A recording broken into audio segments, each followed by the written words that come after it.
Vamos hoy entonces a pues esbozar básicamente esta belleza. Creo que Juan Pablo II, al explicar la tercera parte de este tríptico antropológico, nos está dejando ver nuestro destino y va a explicar cómo experimentaremos el cuerpo y la sexualidad en la vida eterna como nadie antes lo había hecho. Lo encuentro bastante revolucionario y después de estudiarlo y ver su belleza, creo que es una pieza clave para poder entendernos como personas humanas. Qué importante es no solamente saber de dónde venimos, como lo vimos en el hombre originario del siglo I, sino que nosotros como hombres históricos que estamos aquí luchando por aprender a amar, no perdamos de vista nuestro fin, hacia dónde vamos, hacia dónde nuestro cuerpo está destinado y cómo es que gozaremos de la vida eterna. Pues bien, somos testigos de esta belleza. Hoy vamos a degustarla nuevamente. Este ciclo tiene 9 audiencias generales que Juan Pablo II dio desde el 11 de noviembre de 1981 hasta el 10 de febrero de 1982 en esas audiencias increíbles en San Pedro cada miércoles. Y antes que nada, creo que es importante que nos aclaremos en cuanto a escatología general, cómo al morir nosotros como cristianos no tenemos la concepción platonista del ser humano, ¿no? Platón decía que el alma estaba encerrada en una cárcel que era el cuerpo y que finalmente al morir se liberaría de esa cárcel y por fin podría experimentar su plenitud y libertad, etcétera. Creo que Juan Pablo II no está de acuerdo ni nosotros con esto, porque en realidad un alma sin cuerpo, en vez de estar totalmente libre, está totalmente incapacitada de expresarse. Veíamos cómo el ser humano es cuerpo y alma totalmente unidos, sin posible separación, y eso es lo que hace la persona humana. Entonces, ¿qué sucede cuando morimos? Pues sabemos que la muerte es una consecuencia del pecado original. Y por tanto, al morir lo que sucede es que hay una separación que pudiéramos llamar de alguna manera como antinatural.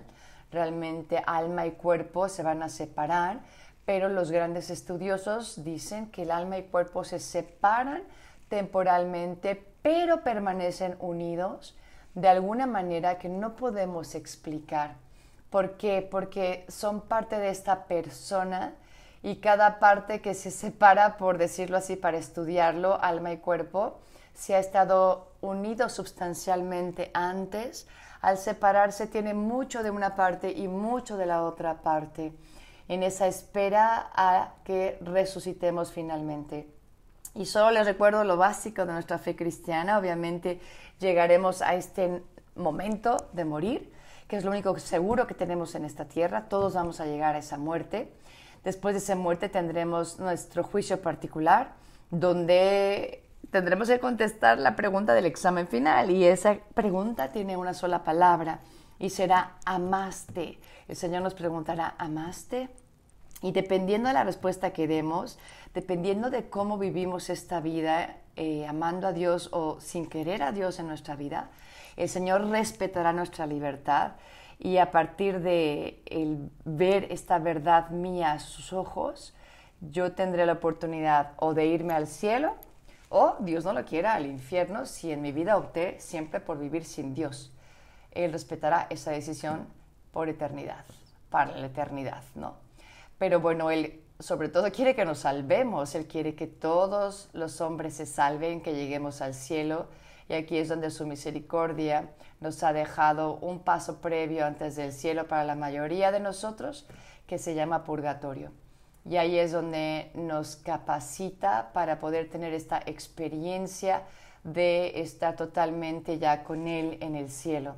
Porque pues obviamente en esta vida intentamos amarle, pero pues se cuela mucho nuestro egoísmo. Hay cosas que hicimos y pedimos perdón, pero pues hay faltas que se han perpetuado o tienen consecuencias muy duras. Hay grados de amor que igual son imperfectos y que no nos alcanzan, no son suficientes para que entonces gocemos plenamente del cielo. Entonces Él inventa el purgatorio, por decirlo así, como esa oportunidad que nos da su misericordia para entonces ser capaces de no solamente verlo cara a cara, sino de recibirlo completamente y que nosotros tengamos la capacidad de entregarnos a Él en plenitud. Será una cosa realmente increíble cuando lleguemos a ese momento. Pero bueno, por eso antes hay que ponernos las pilas aquí en esta tierra, entendiendo que pues nunca sabemos cuándo nos llegará ese momento y esa llamada. Y dicho lo anterior, Juan Pablo II habla de la escatología, que son las verdades eternas después de la muerte, pero obviamente se llama parte escatológica, sin explicar, no se va a meter en toda la parte, obviamente, de purgatorio, infierno. Sobre todo nos va a explicar el cielo, y esto me parece increíble de la pedagogía de San Juan Pablo II. Siempre positiva y siempre afirmante y siempre motivándonos a decir, yo quiero llegar ahí, yo no me puedo perder para nada este cielo que me espera. Así que, ¿qué sucederá cuando lleguemos a este cielo? Que esto Juan Pablo II lo va explicando como en ciertas experiencias que vamos a tener al llegar allá. Entender que, pues obviamente, esta vida no es para hacernos plenamente felices, que inclusive el matrimonio, que es algo hermoso en esta tierra, siempre ha existido para dirigirnos hacia el matrimonio del Cordero cuando lleguemos al cielo. Y esto significa que la unión de los sexos no es el todo, ni nuestro destino final, sino es simplemente un icono, como una ventana, y hay que tener mucho cuidado de no tratarlo como un ídolo, cosas que se hacen, por ejemplo, en la pornografía. Es importante entender que este sacramento del matrimonio es un signo, una señal que nos está apuntando hacia el cielo.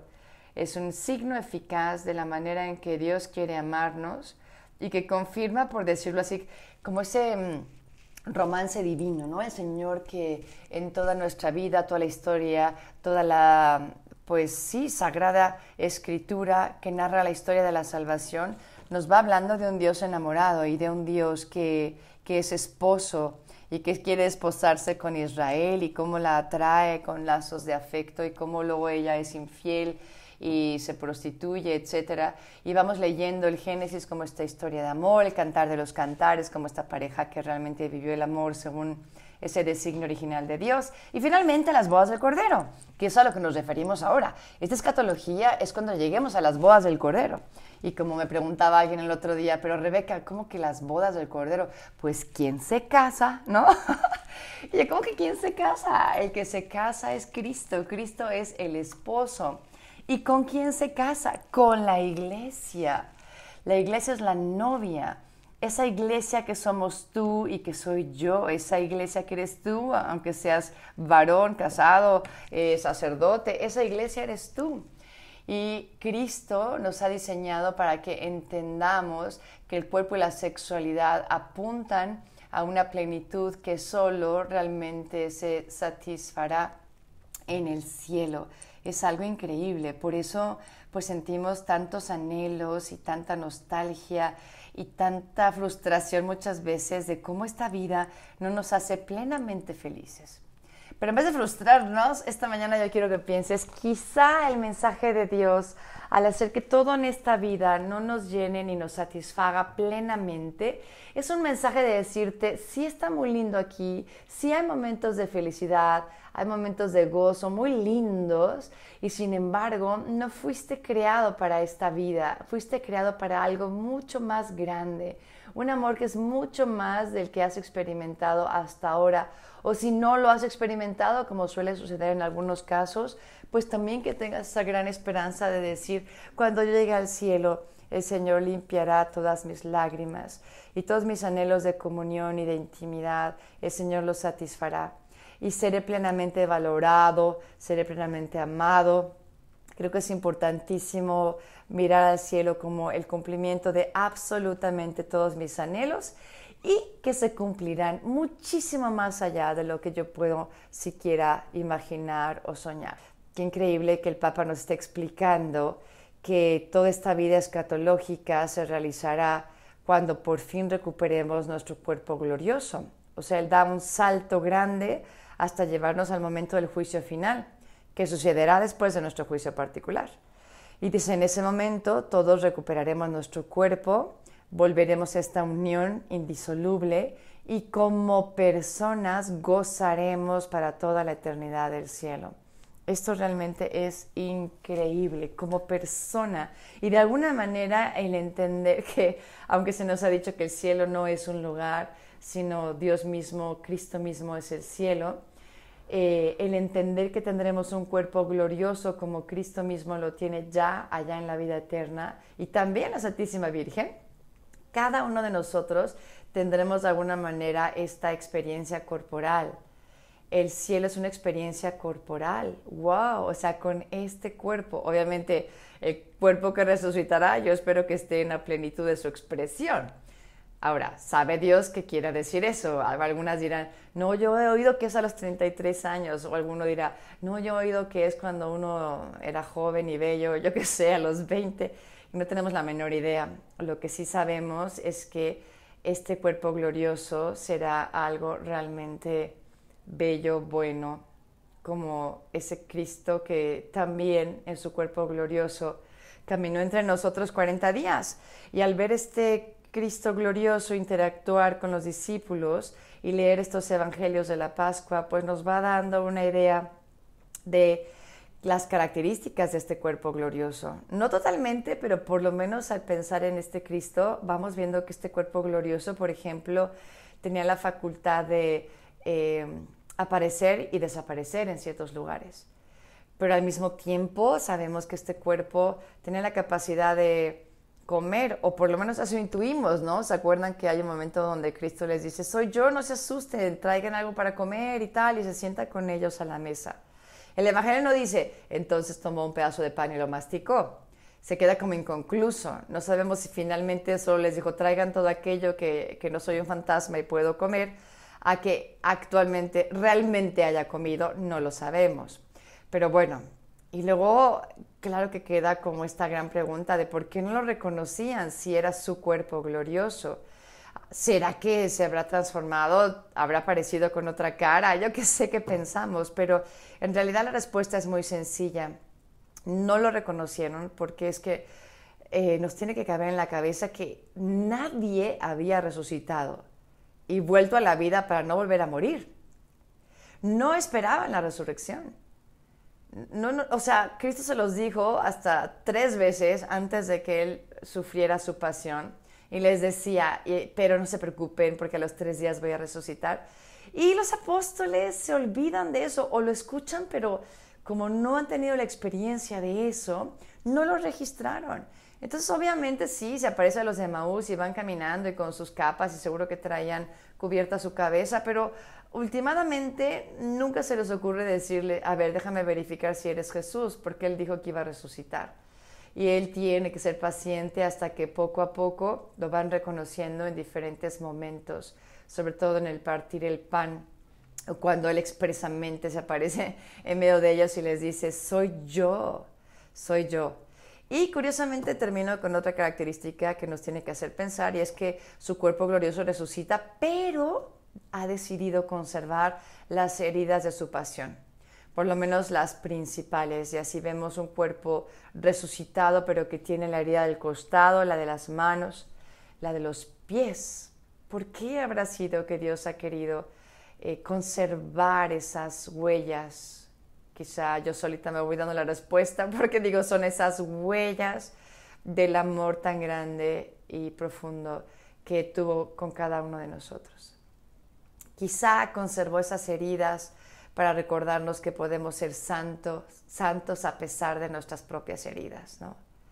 Quizá las conservó para que entendiéramos que dentro de la perfección también cabe la imperfección, y que luego Dios suple todo el resto. No lo sé, pero es interesante, ¿no? Entender que no es a pesar de mis heridas que yo me voy a santificar, sino que es precisamente por esas heridas que yo llegaré al cielo, ¿no? Y lo que más me costó en esta tierra, quizá en la vida eterna, será aquello de lo que yo me gloríe más, porque a través de eso, de mi historia, fue el lugar donde la misericordia de Dios se derramó abundantemente.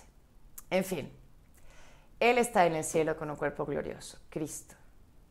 Su madre, la Santísima Virgen María, también ya está en el cielo. Bueno, y digo está por decir, porque bueno, el cielo no es un lugar, es un estado. Pero bueno, sí están gloriosamente, con un cuerpo glorioso, y tú y yo llegaremos ahí.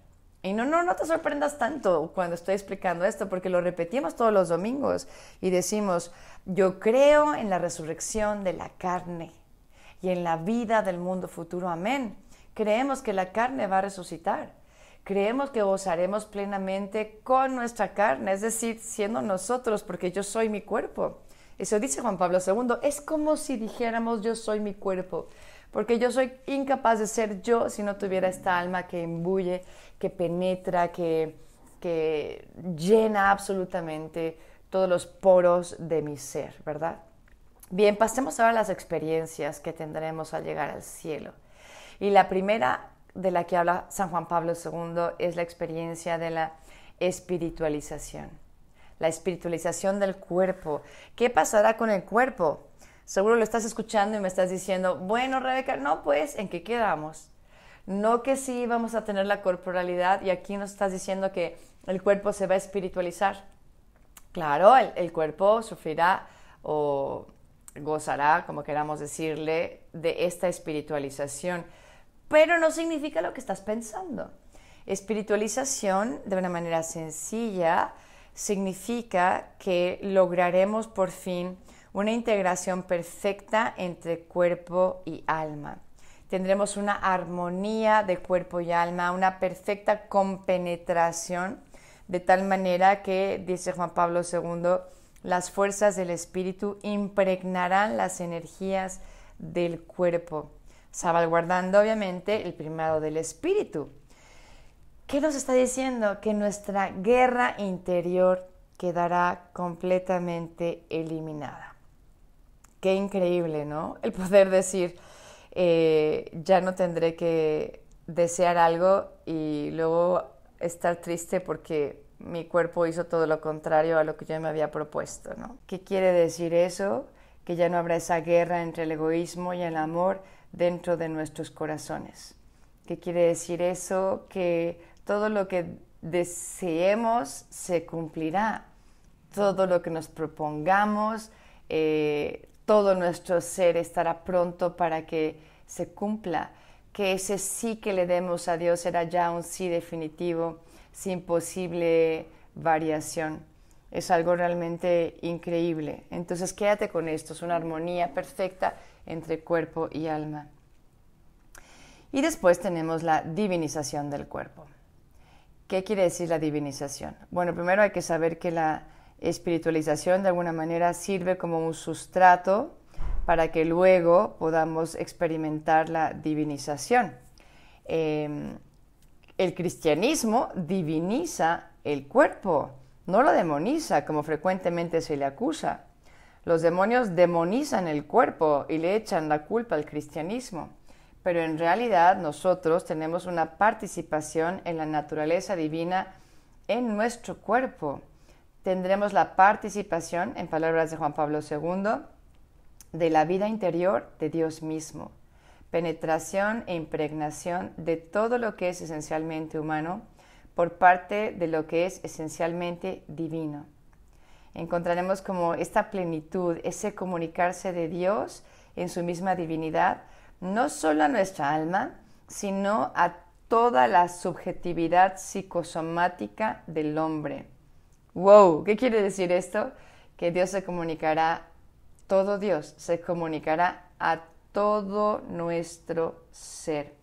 Y esta comunicación será plena y Dios mismo será el que hará esta comunicación de divinidad y de gracia en otro género. O sea, entiendo que desde esta vida estamos tratando de vivir esta divinización, de conservar nuestra vida de gracia, de parecernos cada día un poquito más a Jesús, pero esta divinización, dice Juan Pablo II, es totalmente de otro género. Es algo incomparablemente superior a lo que hemos alcanzado en la vida terrena, ¿no? Y pensar que toda nuestra humanidad será impregnada de todo lo que es la divinidad.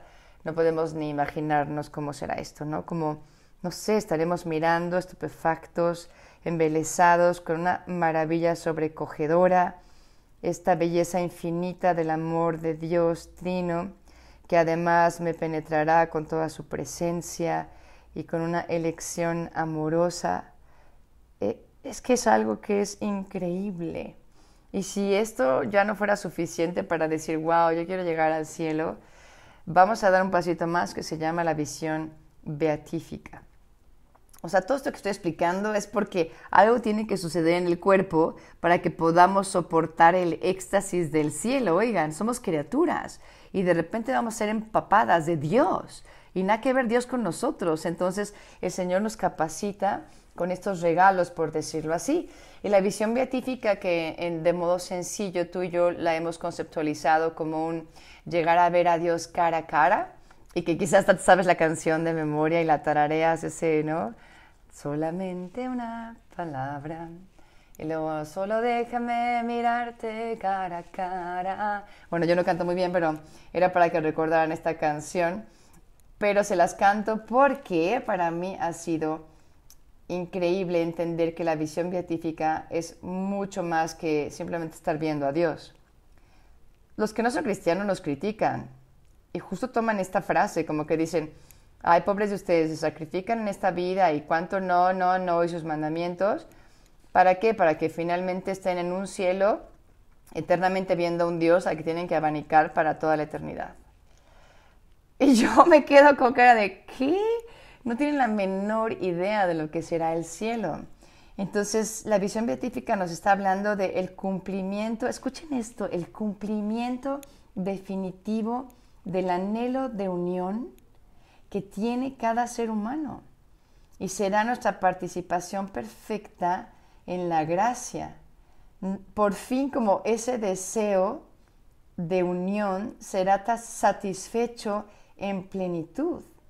La perfección de mi ser como un sujeto personal, que obviamente somos capaces de recibir y de dar con total libertad, tendrá la experiencia del donarse de Dios a mí, que será beatificante, es decir, que será una experiencia de felicidad de modo absolutamente superior a cualquier experiencia que hayas podido tener en esta vida. Juan Pablo II lo dice así: la visión beatífica es una concentración del conocimiento y del amor sobre Dios mismo, concentración que no puede ser sino la plena participación en la vida interior de Dios, esto es, en la misma realidad trinitaria. Participaremos en el mismo seno de la Santísima Trinidad. ¡Wow! Y esto como consecuencia, si Dios será todo en nosotros y se volcará completamente a nosotros, nos hace también ratificar lo que hemos oído, que el matrimonio es hasta que la muerte nos separe. Y puede ser que tengas un matrimonio hermosísimo y quizá esta noticia que te estoy dando te entristezca, o puede ser que estés en una super lucha y crisis matrimonial y me digas, menos mal que esto va a tener un fin. No lo sé, no sé dónde estés parado mientras me escuchas, pero lo objetivo es entender que el matrimonio está hecho para la historia, para esta historia, para este mundo y no para la vida eterna.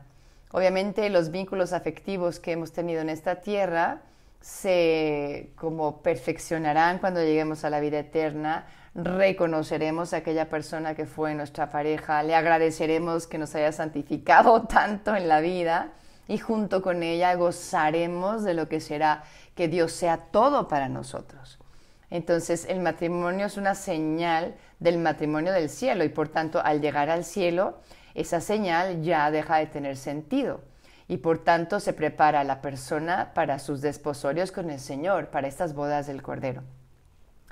Y lo dice Juan Pablo II así: la ausencia del matrimonio en el cielo no solo se explica porque se trata del final de la historia, sino también y sobre todo por la autenticidad escatológica de la respuesta del hombre a ese comunicarse del sujeto divino.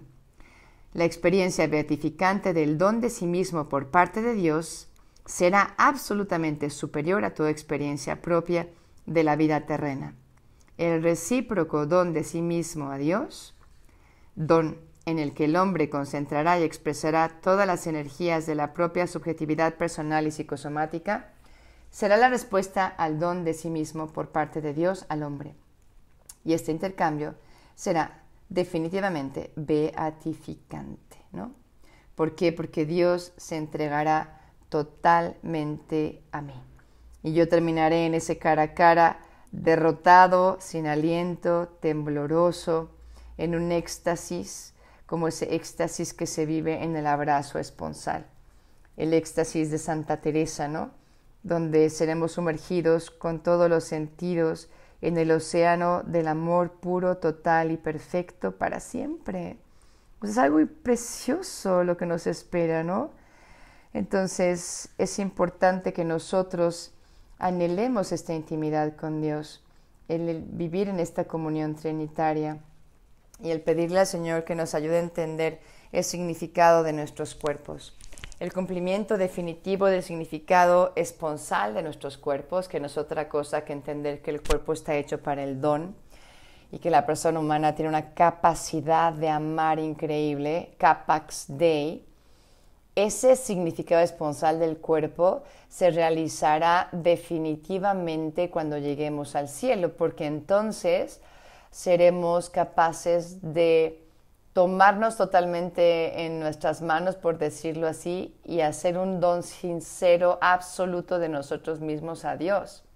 Y al mismo tiempo, Dios, en todo lo que es, se entregará a cada uno de nosotros. Y en ese cielo yo gozaré de ser toda de Dios, en esa entrega de mí misma a Él como don y en ese acoger a Dios como el regalo más grande de la vida entera y de la eternidad, obviamente. Seremos mujeres, seremos varones para toda la eternidad. También eso dice Juan Pablo II. Recuperarás tu cuerpo, el cuerpo que tuviste en esta vida, y si en esta vida fuiste mujer o en esta vida fuiste varón, pues con ese cuerpo precisamente resucitarás. Y es algo que es importante como subrayar para entender este significado del cuerpo, que antes de que sea él para ella y ella para él y ella son para Dios. Por fin llegaremos a ese Señor de San Agustín, nos hiciste para ti, y nuestro corazón estuvo tan inquieto en esta tierra, ¿no? Hasta llegar por fin a ti en este cielo. Y entonces encontraremos la totalidad. Y este entender que cuando lleguemos y vivamos el cielo será una vivencia como en una experiencia virginal, porque ya no habrá matrimonio, quiere decir que yo podré entregarme por entero en mi masculinidad o feminidad de un modo no carnal a Dios, obviamente. Y este ser masculino-femenino, que fue el sustrato de mi maternidad y paternidad en esta tierra, en el cielo será una experiencia espiritual. Así que este mundo será para prepararnos a esa vida eterna que instaura la vida consagrada.